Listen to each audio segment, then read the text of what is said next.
Hello and welcome to Smash Writing. Today we're talking about Firestarter, the 2022 remake of the 1984 movie, and I believe it came out in 1980, the book. Despite being bombarded with the trailers and everything, I did go into this relatively not knowing much about Firestarter. I hadn't watched the original and I hadn't read the book either. No particular reason why, I just hadn't gotten around to doing either of them. So I went in there with a little bit of hope that this might be a good movie or something special, something different, just because of how big the name of it is. It's Stephen King property. They're normally pretty good movies. Sometimes there are misses, but not too often. So I was really looking forward to seeing what this movie had to offer. As always, this is a spoiler conversation. If you haven't seen the movie yet, pause this, come back later, and check it out. Alright, good. Let's talk about the movie then.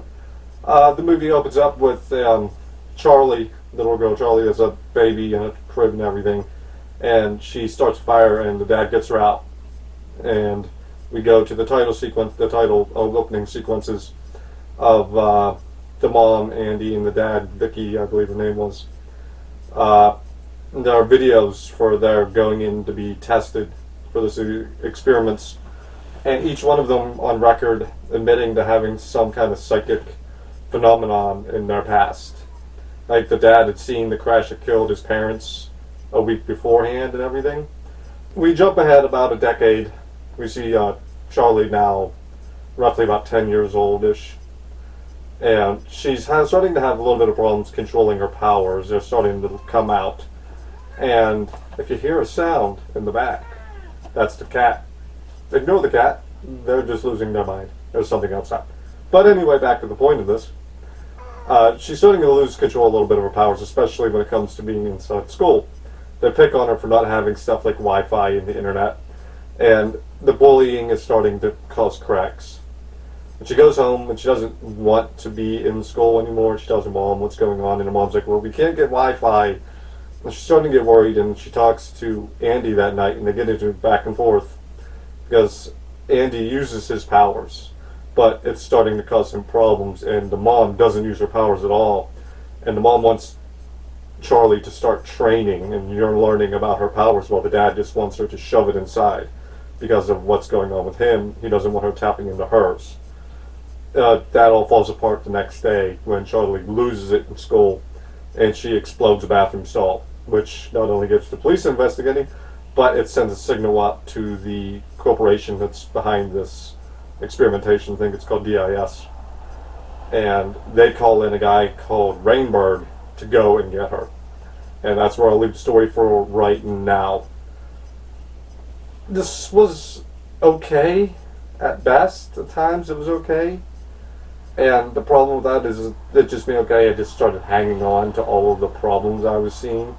Like, I get them wanting to stay off of the grid, off the radar, and not having stuff like Wi-Fi, but which can be traced, but only if the company knows what to look for. All you have to do is keep Charlie off of stuff like social media, which should be a given anyway. Just keep her off social media, and she can still use the internet. Just because she's using the internet doesn't mean that they're going to be able to find a way to track her. And they could just as easily track Charlie by them enrolling her into school, even though it's a fake name and everything. You're supposing you're using a fake name to get the internet. But you're putting Charlie into the school, which they could track her through the school, and you're trying to train Charlie to be calm at this point. At least that's what the dad wants and everything.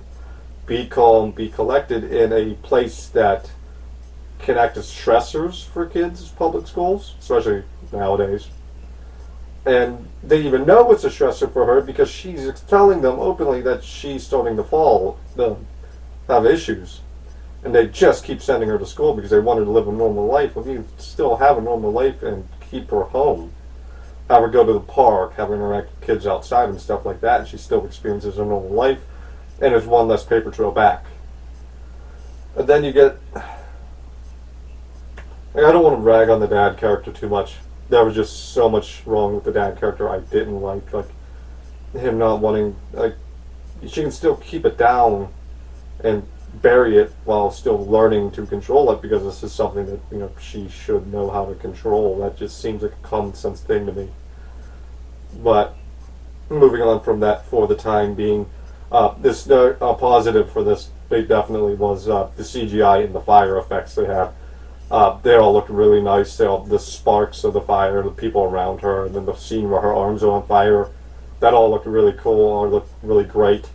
The burns that you saw on some of them gave me some flashbacks. Way to go! That's a positive thing. Like, hey, if you're giving me flashbacks, you did a great job. The casting call, in my eyes, you had one great character. You had a few okay to mediocre characters that needed more time, and you had one bad one. Starting with the really good, you had Ryan Kiera Armstrong, who played Charlie, the little girl. I thought she did fantastic playing this character, who's an emotional distress most of the time. Like, she's really trying her best. She doesn't want to hurt people, and the fire keeps coming out of her. And so he even tells her at the one point where she torches the cat that you have to learn to not react. It can't come out as a reaction, but she has no training or anything, so it just keeps happening. And then at the finale, where she is head on through this building, she's interrogating the agent. She's trying to be as respectable as possible while at the same time being as intimidating as possible. And she does come off very intimidating, especially when she just starts torching people at will. That was a great scene. I thought Ryan Kiera Armstrong did really good in this role. Zac Efron and what was the name? Sydney Lemon, who played the mom, Vicky. They each did really well. I thought Sydney did a little better than Zach, but at the same time, I think that's just because I think the character was better than Andy. I think both of them did really well with what they were given. I just think that they needed more time or a little better direction for their characters.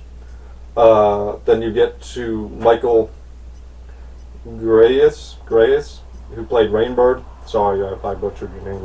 I'm pretty sure I butchered your name. His character was an interesting one as Rainbeard. We're going to get to the finale with him in a little bit.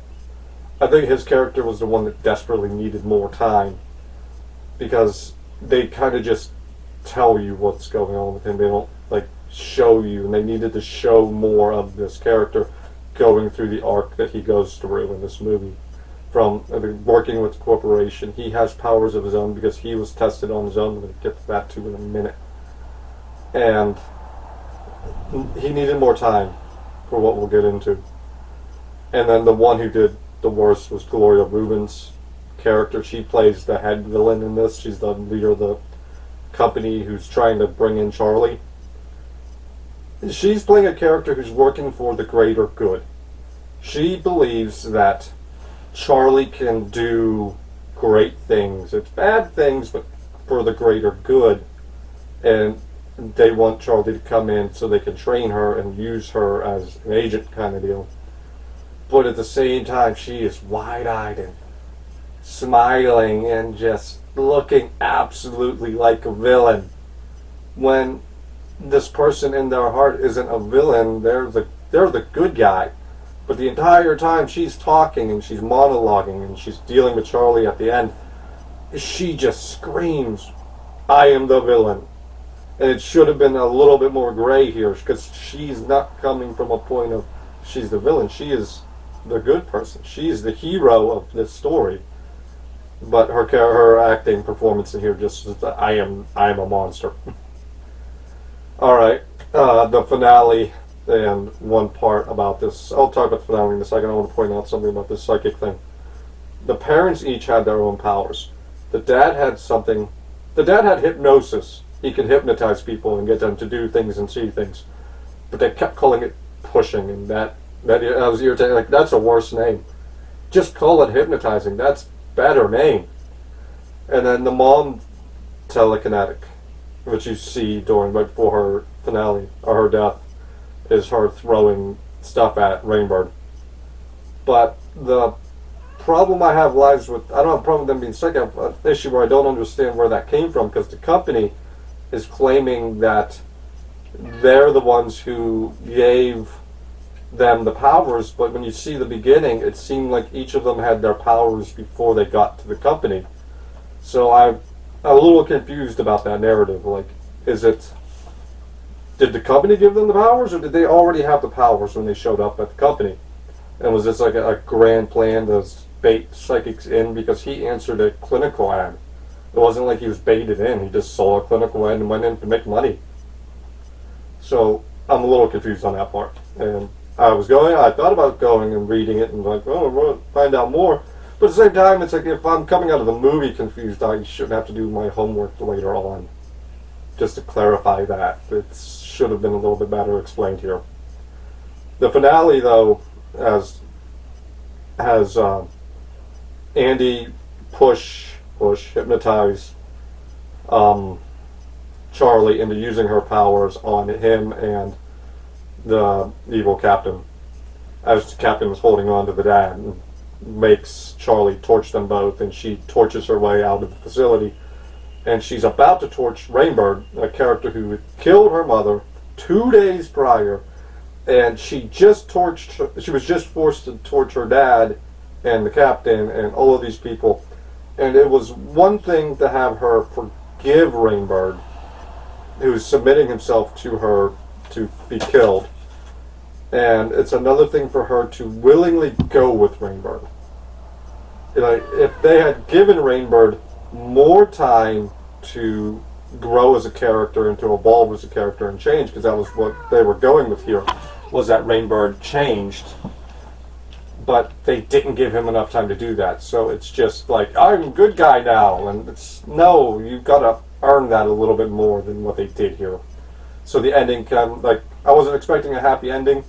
It would have been better just to have her go off into the night alone in the world to face the world by herself than to have her go off with Rainbird. Alright, final thoughts. This was an okay movie. You could probably find some enjoyment in it. I found some enjoyment in it when she was going through the facility and torching everyone. That was a great bit of ending. And there are and I did enjoy bits and pieces of her becoming her own character. She's no longer afraid. She's accepted all these powers because it's not just Firestarter with her. She's Firestarter, telekinetic, and can push people. So you can probably find some enjoyment. I might watch it on a stream. There are far worse movies I've seen. I'm going to give this grade a final grade of a C. That's all she wrote for me. Bye-bye from Smash Writing.